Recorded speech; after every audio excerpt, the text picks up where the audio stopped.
Melissa Crespo is this week's guest on the Backstage Creative. My name is Krista Copper. I'm so glad that you're listening to this podcast. On this podcast, I interview people who work behind the scenes of theater. Normally, I like to say something. I like to have some little anecdote or bit of wisdom or something to talk about during these intros for these podcasts. However, I'm mentally pretty drained. 2 days ago, I ran a 31-mile race. So my mind is just exhausted. So Melissa and I had this conversation several weeks ago, and then the day before I release an episode is when I do the introductions, which is what I'm doing now. But this episode is just going to have a short introduction. I think probably at some point I'll do an episode where I talk about the similarities between endurance running and pursuing a life in the arts, because they're similar. They're remarkably similar, and I have a lot of thoughts about that. But currently, I'm very tired, which is fine because that just means you get to hear the fantastic Melissa Crespo a little bit earlier than normal. So here we go. Here's my interview with Melissa Crespo.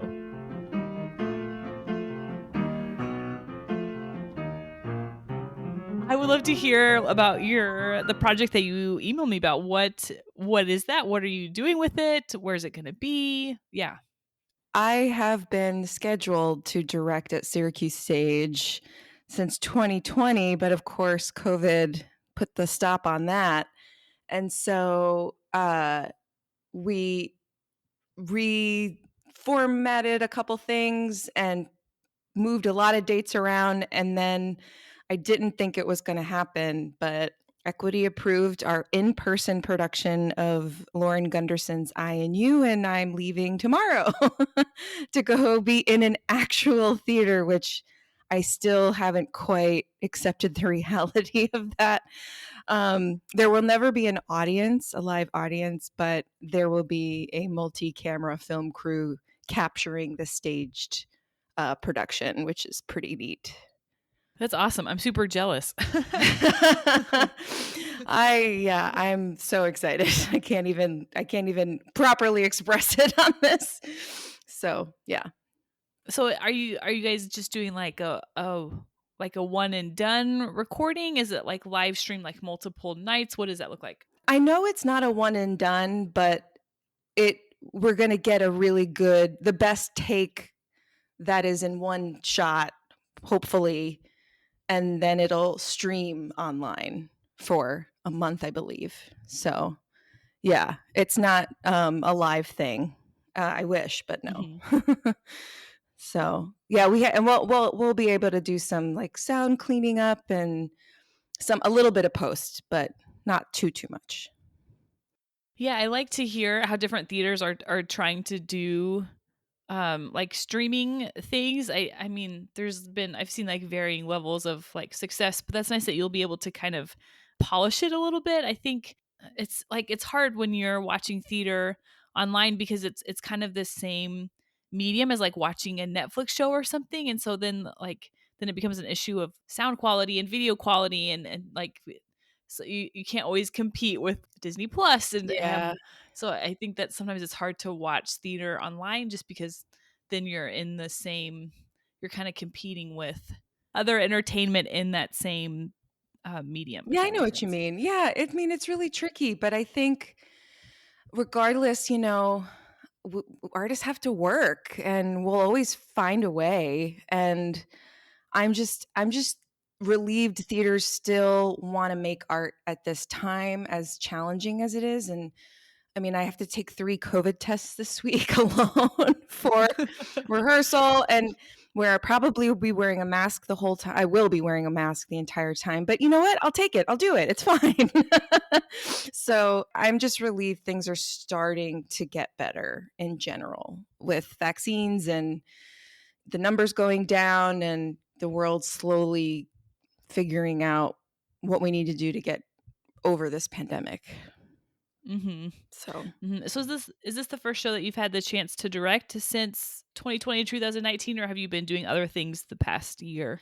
I've been really lucky. I've been consistently directing all online. A few of them have been a hybrid.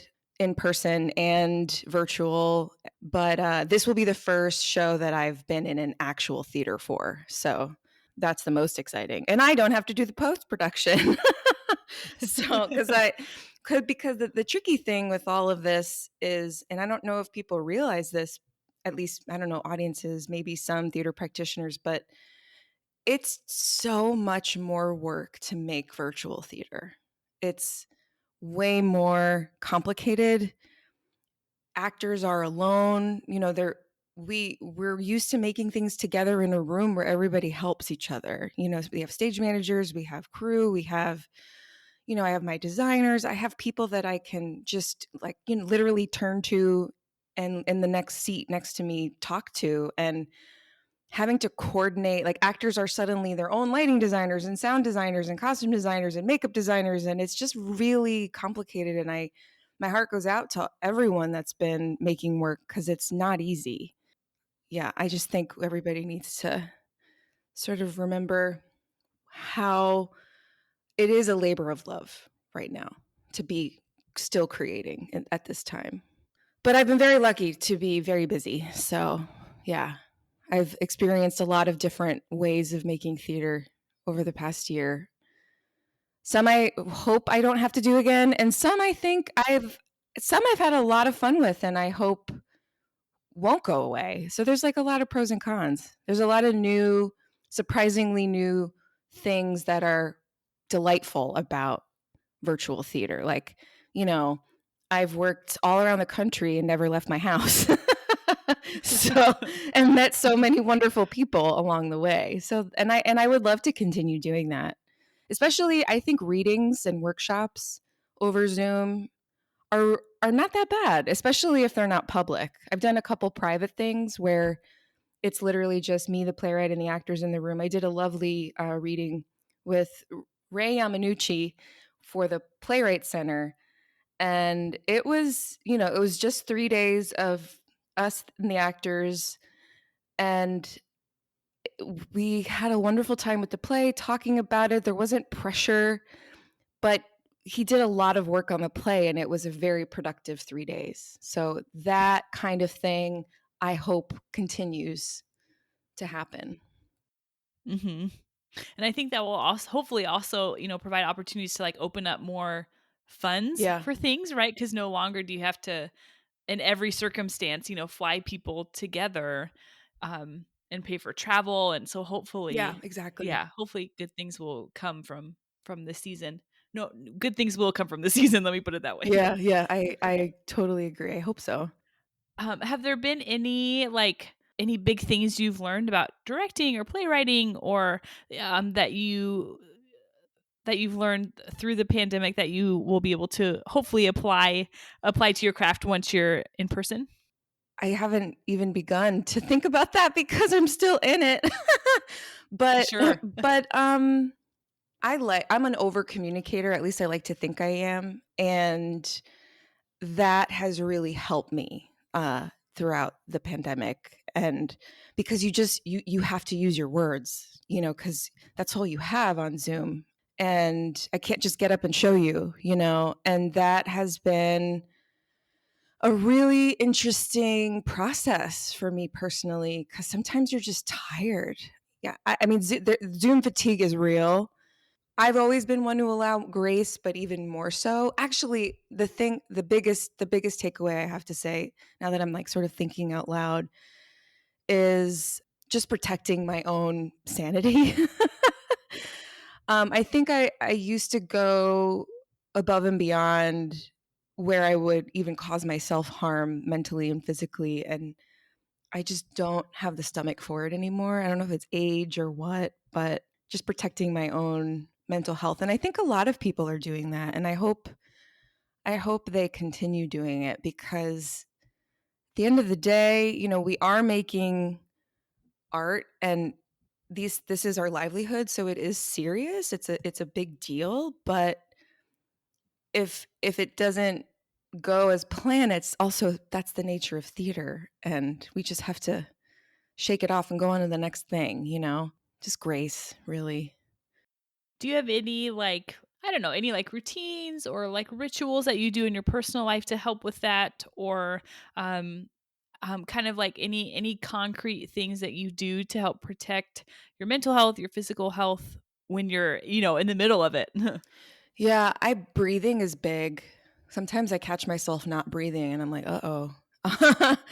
I have started standing when I'm at the computer. I have a really bad back, and so like being still for a long time, and sometimes I'll even just like start.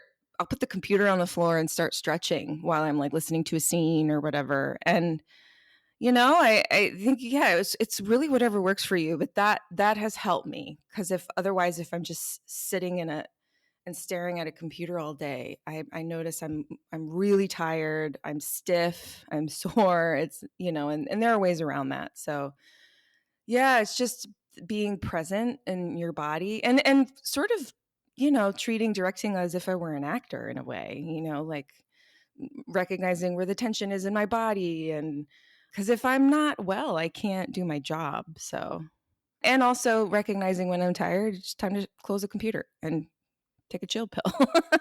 So, yeah. Yeah, those are good things. So you're the first person that I've talked to that is mostly a director. I've talked to other people who I think have done directing, but we'll focus on like choreography or design or something. So I'm a musician, and so most of the time the director will come and introduce themselves like in the first rehearsal that we're there. Sometimes they don't even talk to us, which is whatever, but um a director, that's kind of an obvious title, but like what does your process look like? I mean, I see the director work a little bit during tech, but when someone asks you to direct a show, a play, what is your process? How do you get to tech week and opening night? Well, my process in an ideal world starts months and months before the first day of rehearsal. So, sometimes even a year before the first rehearsal, depending on when I get hired. It's really nice to have that much time. I don't always get it, but I'll take as much time as possible if I can, so that I can, get to know the play in and out, or whatever it's opera or a musical. I'm one of those directors. I don't know if it's because I'm a Virgo, but I kind of like to memorize the play. Like if I don't know the scene order and what happens, I'm a little uncomfortable. And if I don't have a lot, like I've gotten hired a month before something's supposed to happen, but I'll cram, and because a professor in grad school once told me the preparation is the lattice for freedom. So if I walk into rehearsal knowing everything about the play that I think I should know about it, then I don't even have to look at my script, and I'm available and open to whatever new ideas can come my way from the actors, from the designers, even from the stage manager. I like taking ideas from anywhere. I don't have, any preconceived notion of like the director should have all the ideas. And I think that's like a really old school way of thinking, because we're all in the room and we're all, witnessing the story. So everybody probably will have an opinion. And sometimes it could be pretty brilliant. And I'll take it, So yeah, it's a lot of like research. If I can even go in person to do research, movies, music, it's all that preparation. Because typically, we have to have the design months ahead before this first day of rehearsal. So I have to make a lot of decisions sometimes before I'm even cast. I've cast my actors. So there's a lot of different timeline. I don't know if a lot of people realize that we have to make a lot of really big decisions early on, which is why I have to know everything I can about the work. And then once I get into rehearsal, that's my fun time. I want to listen to my actors. I want to see what they have to say about the play, what their ideas about it, and then make sure everybody's on the same page. And then once we get to tech, then it's even more fun because the designers show up, and it's a party. So tech is my favorite because that's when you get all your toys, you get all your costumes and your lights and your sound. and just making sure that everybody is on board with the way that I view the story, because that's my main job, and guiding everybody along the way. And if we do get sidetracked, it's for a good reason. Or if I'm like, oh, I don't know what's happening in this moment, looking at my team and saying, what do you think? And because they've been on this journey with me the whole time, they know where my brain is at, and then they'll have an idea. So my favorite collaborators are people that I can have an exchange with. I have an idea, and then I'm like, what do you think? And then we talk it through together. Or sometimes they'll come to me and be like, I think we should do this here. And then sometimes I'll be like, why? Because I don't get it. And sometimes I'm like, oh my God, that's so much better than what I had in mind. So I like to think I'm really flexible. I keep saying I like to think, because you just never know people think about you. But Yeah. that is how I try to engage during a show process. So it's really fun at the end of the day. I love it. And the day it stops being fun is the day I'll stop doing it. But it's my favorite kind of hard work, because it is hard. When you love something as much as when you care about something that much, you tend to do more to make it happen, and it can be exhausting. So, but it's still really, really fun at the end of the day. hmm I couldn't agree more. Yeah, especially as a director, do you ever, that's got to be exhausting. Do you ever get like decision fatigue? Oh, yeah. I actually, in my personal life, especially if I'm on vacation, which is very rare, but if I'm with friends and we're trying to figure out where to eat, I'm like, you decide. I don't want to make a decision. Like I've turned to my friends and I say, direct me right now, please, because I don't want to do it.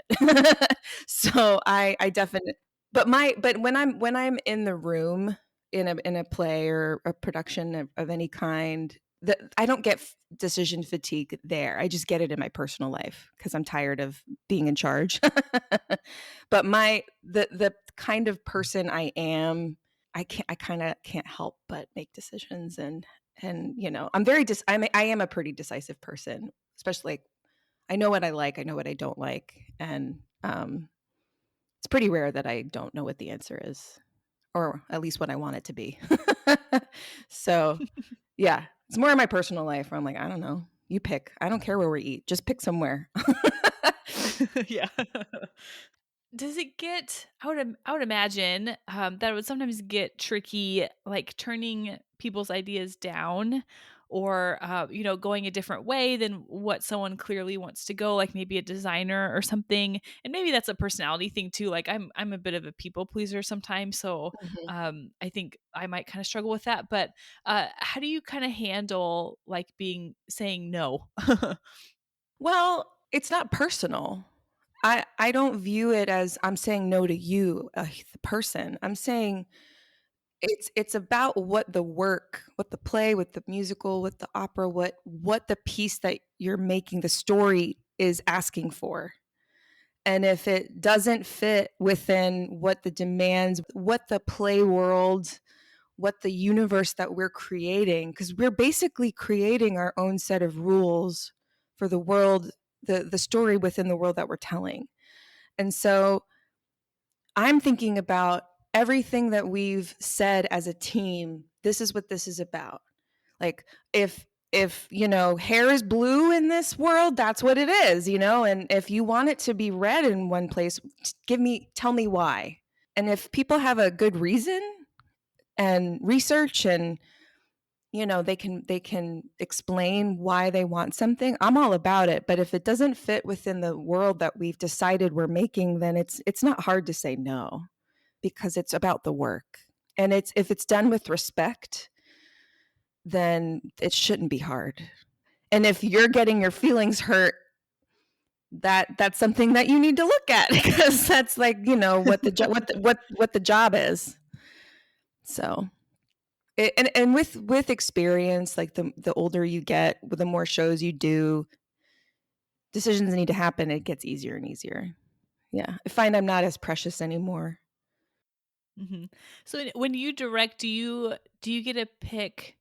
Maybe it depends on like who you're working for, but are you mostly the one that's picking the designers and stage manager and music director if there is one, or are those decisions? How does that work? It's usually depends on the theater. So oftentimes they'll be like, "Oh, pick whoever you want."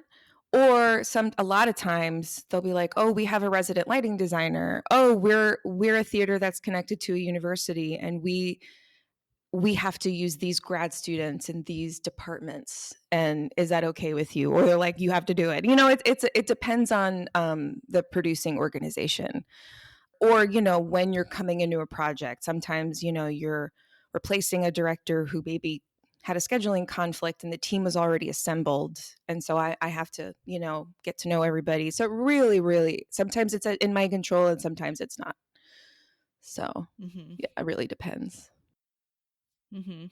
Sure. Yeah. I guess in my head, I would think that, oh, the director has power for everything. But yeah, I guess there's like a level above the director too that also is influencing what's happening. Yeah, lots of circumstances, especially like I direct at a lot of universities, and sometimes you have to work, with the students, which is always fun. And then they have their faculty mentors, and or they'll be like, the theater only has so much money, and they're like, okay, if you want to hire out of the team of 5, you're allowed to hire only 2 out of towners, and the rest have to be local.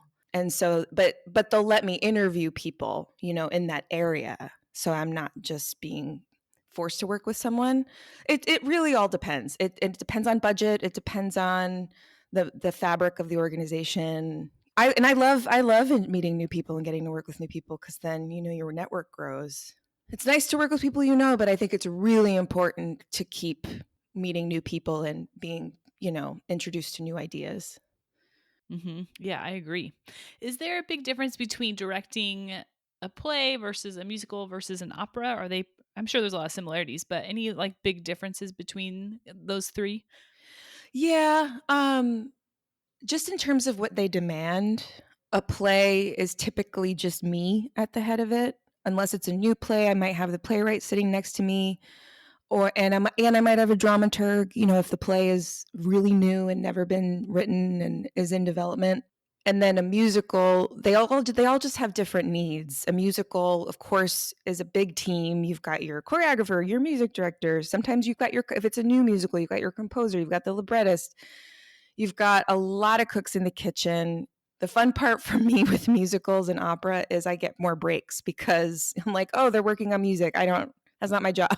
And I can talk with my designer, or I can listen and learn more about the show through watching them sing. And there's just, I get a little more downtime. And then opera is all about the singing, and that is the first rule. And it's about honoring the music and making sure the singers, and they're not called actors, they're called singers, have what they need to sing the role. And I especially in opera, making sure the blocking and the choreography, enables them to do the singing and see the conductor. I mean, there's just different demands for each thing and different personnel. So it is a very different way to work on each kind of thing. A lot of people that you work with, like designers and stage managers, do a lot of them kind of float in between all three of them, or and like in director world, is it common for people to kind of pick, kind of one avenue? Like they mostly do opera or musicals, or is it common for directors to to do all three? I know a few directors that do all of them like I do. Most times, you've got, the director who likes to do Shakespeare, and then the director who likes to do new plays. My happy place is doing new of everything. And so I get to change it up and I'm never bored. Yeah, it really depends. I like doing everything. So I have the luxury of really picking the gigs that I choose to take if the story speaks to me. And that was not the case when I was, a young director in my 20s, where you just say yes to everything no matter if you like it or not because you want to work.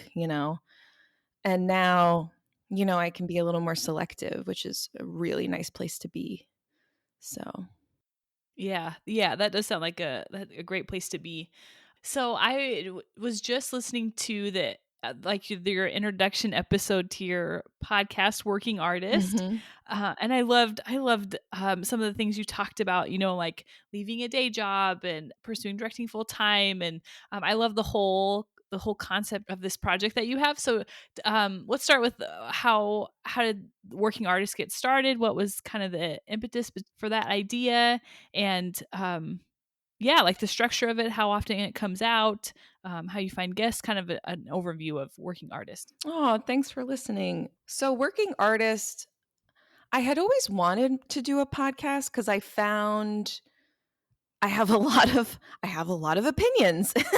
and I wanted to talk about certain things, especially regarding equity in the theater that I wasn't really hearing enough about. And like, disability, accessibility in the theater for different kinds of people, and motherhood and parenthood and all of those things, climate change in the theater and how we practice. But you just you're busy because, especially as a freelancer, I'm just, doing a million things at once. And then I found myself after a very, very, very busy spring of just traveling and being on the road for like 6 months, I was suddenly home with no work and no money. And I was like, what the hell, Because then that's a very typical thing. It's like we bust our ass and then we don't have much to show for it afterwards, because it's just a really bizarre, very common phenomenon in our business. I had 3 months of nothing to do, besides like temping and trying to just like scrap together rent. And I decided, okay, well, maybe this is the time where I should finally do this podcast I've been talking about for a while. Because the year before, I had made a list of all the topics I wanted to talk about. I had made a list of all the like dream guests I wanted. I workshop titles. I hired a composer and I did all the things, but had never put it into place. And so that first episode was really at a low place for me personally. It was a time of deep introspection and sort of wondering, what the hell am I doing with my life? And I think it was very therapeutic at the end of the day. It helped me to figure out how I felt about theater. It was sort of like a personal check-in almost of sorts. It was also where I had said out loud for the first time that I was queer. That was me coming out. My family had never heard that before. So that was a little like Easter egg for them. A lot of things were happening at once. I was surprised by how much I enjoyed it.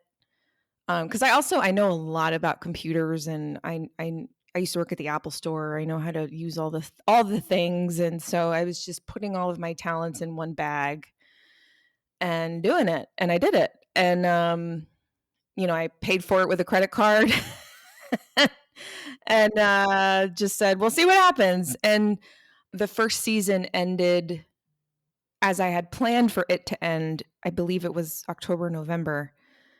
And then, of course, a couple months later, the pandemic hit. And so when I became editor of Three Views, getting people to talk in a conversation versus asking them to write is sometimes a lot easier, and less time consuming, and was a really fast way to get content out, and less burdensome. And so I had already had all the tools set up.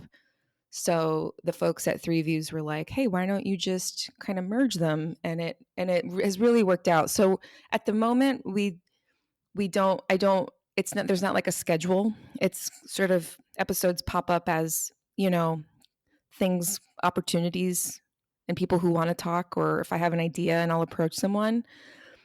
But I haven't I haven't officially started season 2 because I think in my heart of hearts I'm waiting for the pandemic to end.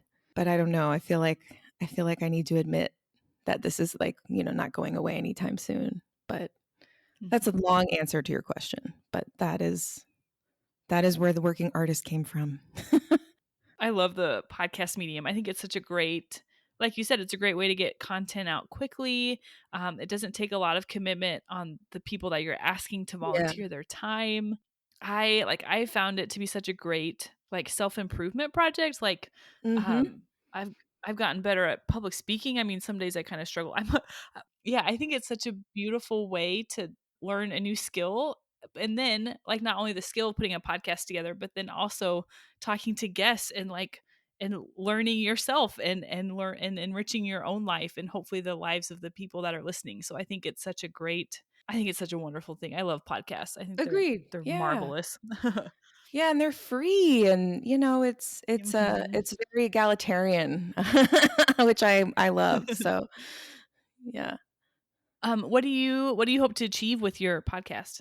I'm very pleasantly surprised by I get a lot of students who private message me who thank me for the content. So I think it's doing its job. It's my whole purpose was to talk about important issues that affect us all in different ways. Or if you don't know about a certain issue, is so that you're educated about it. We talk about opera, we talk about grants, we talk about, budgeting. It's like all kinds of different things.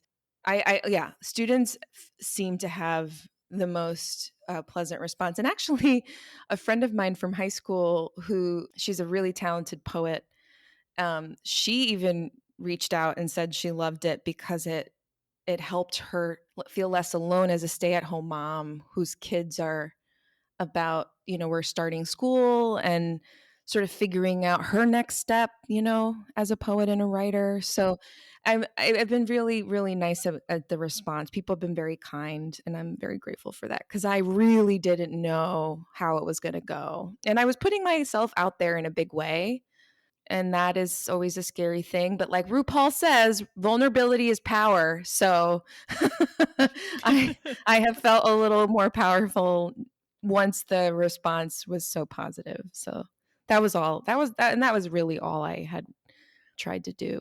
So Mhm. For guests, are you mostly reaching out to people that you know, or are some of your guest people that you don't know but have like kind of like cold reached out to? I now for 3 views, the model has changed so much that it's actually a lot of people I don't know.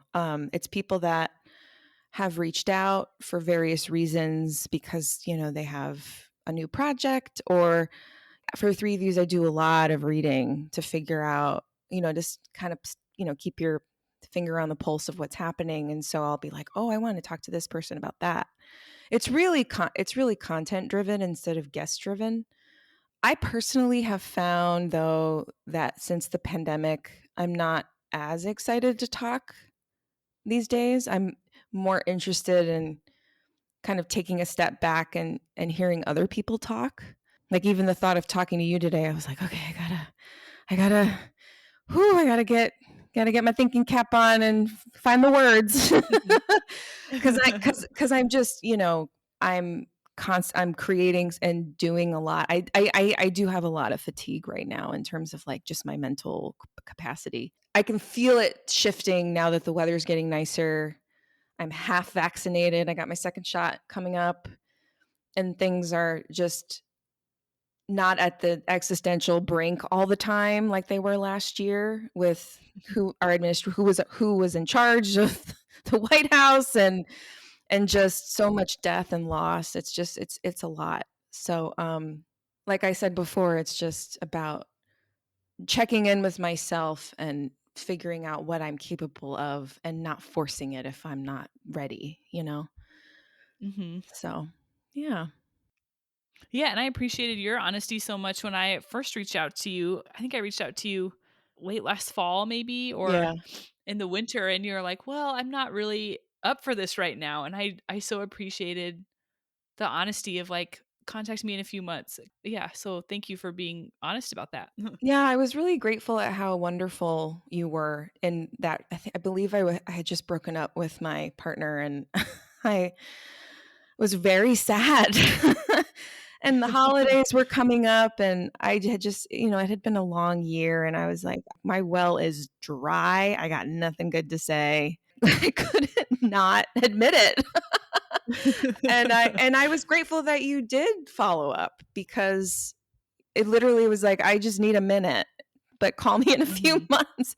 And it's funny because I've done that with a few things and people haven't, or they don't respond at all. And I don't ever really understand that. So it's just like, it's not you, it's me. It really is just me. And I'm always grateful that people want to talk to me if ever. And, I also think that you deserve a good guest. So it's, yeah. And that is all about, I think, the honesty with respect is the key moving forward. Yeah, that's a really good point. Have you found it's harder to talk about theater in the middle of the pandemic? Like, to me, sometimes it feels kind of trivial, to interview people about design or playing, being a pit musician. And a lot of my guests will talk about things beyond theater, like talking about like the protests or different issues that are happening in the world right now. But I don't know, for me this last year, sometimes I felt like, what does it matter? Yeah. Why does theater matter right now? And yeah, have you felt any of that? I think not personally, because so much of my work is driven by the personalist political. I feel that in my core, and a lot of the stories I choose to tell are because this particular person or story or whatever I personally feel needs a voice. And I teach undergrad at the new school, and I was teaching 2 courses last fall, and maybe if I wasn't teaching, it might have felt more trivial, but my heart just breaks for these students right now. I mean, that I can't even imagine going to college in a pandemic. I mean, teaching has been really hard on Zoom, but to be on the other side where the future is so cloudy and everyone's asking me for advice, and what do you say? Theaters have lost so much money, and there's just a lot of unknown, and so I have found comfort in storytelling. Also, all of the really, really substantive change to equity and inclusion in the theater since George Floyd was murdered, that has really helped, and I've experienced some of that change immediately. And talking about that with my students, and just seeing the theater start to mirror the type of world we want to live in. We can't ask for things if we're not doing them, and modeling them as an example. I've been really, really bolstered by all of that work. No, theater's really helped me through this time. Yeah. And because I've been working so much, I've connected with so many people along the way. And even I had a reading a couple weeks ago, and when I was casting it, I reached out to a friend that I used to work with a lot. I haven't seen him in maybe a year or two. And he was like, "Oh my gosh, I can't tell you how wonderful it is that you thought of me. I can't do it because the day of the reading, I'm volunteering at a vaccine place, and then I'll get one, and I can't say no to that opportunity. But the fact that you thought of me made me cry." And I was, and I've gotten that a lot, because the greatest part of directing is that I do have the hiring capability, and I get to spread the love, literally. And people don't take it for granted anymore, and I don't either. I take it very seriously, and that's been really, really cool. Yeah, no, theaters helped me a lot. I literally wouldn't be where I am without it. I wouldn't have gotten through this pandemic either. So Mm-hmm.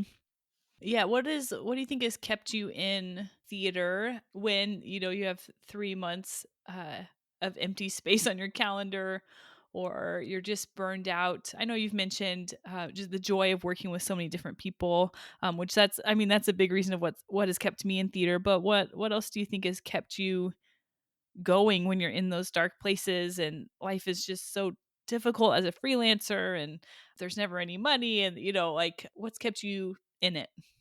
My mom, she's a rock star. She's the one I call when I'm crying and I'm sad and I'm like, I can't do this anymore. And, she's always there to remind me that I can. Or sometimes she'll give me that tough love and say, snap out of it, and I need it. I need a kick in the pants. We need to be talking more about mental health in the theater. I struggle with mental health. I have for my whole life. And as a director, we're leaders and we have to lead a room. And sometimes when I don't have it, I'm really leaning on my acting, because I was an actor when I was a kid and until I decided to direct in undergrad and turn it on, and because it's not about me right now. It's about these actors, it's about the company, it's about the play, it's being a professional and leaving your crap at home and like, oh, I can go under the covers and cry later, but right now I have to show up. So therapy is great.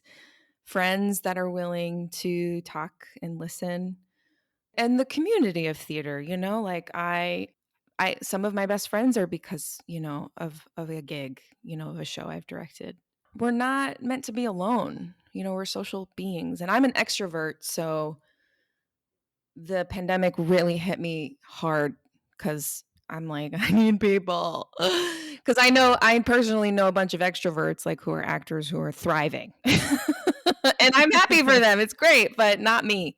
I had some really dark moments of just like, I can't do this anymore. I need to be out in the world.